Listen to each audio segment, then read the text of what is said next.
Ever wonder where you came from? A growing number of DNA ancestry tests now promise to reveal your true ethnic origin, but are they really accurate? Well, tonight we put two top companies to the test with the help of quadruplet siblings. Only on 5, Consumer Watch reporter Julie Watts found out DNA accuracy is just the beginning of the potential concerns. I thought that might be kind of fun to know where I've come from.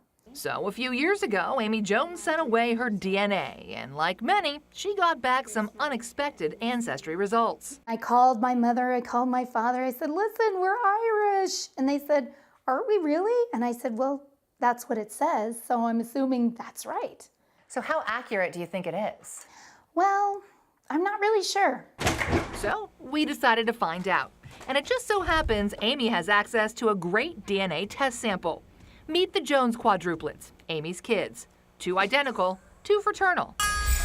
Gabe's the guitarist, Zeb's the tech guy, Hugh's the athlete, and Katie's the gymnast.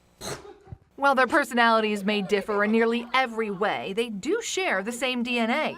So we used it to put 2 DNA heritage companies to the test, Ancestry DNA and 23andMe. But first, we changed their names, their ethnicities, and even sent their samples in from different cities. A couple months later, the moment of truth. Well, I was surprised when I came out 35% Irish. They were even higher than I was. That really surprised me. Not surprising.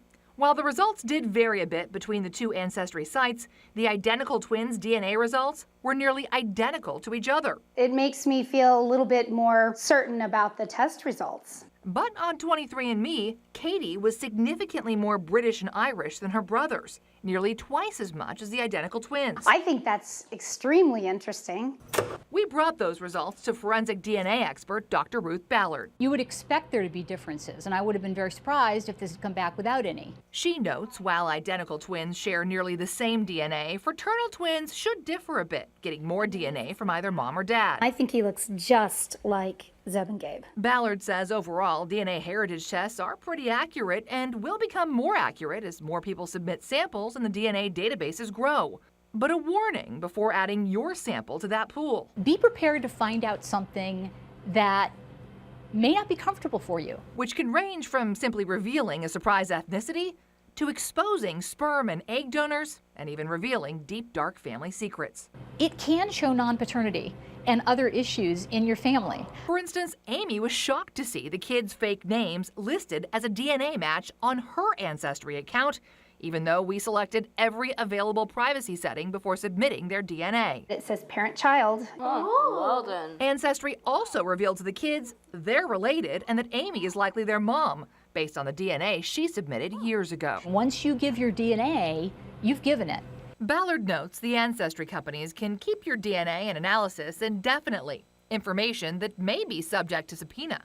Both Ancestry and 23andMe do allow you to limit how much other information you provide, like age, family history, and personal attributes. And in the Quad's case, we used fake names and declined to answer those questions. I do caution people to look at those privacy statements and figure out how much information they want to give. As for revealing to strangers around the world you might be their genetic match, well, on 23andMe, you must opt in to the DNA match service. But on Ancestry, we weren't even given the option to opt out. That's concerning to me. Where am I from? That's all the information I'm seeking. Though at least now she is pretty sure that information is accurate. Now, we first questioned Ancestry about the DNA match privacy concerns back in August. And as of this week, the company has officially changed its policy. Similar to 23andMe, Ancestry users now have the option to, quote, decide whether or not they wish to see and be seen by their DNA matches. For the company's full responses, you can head to our website, kpix.com.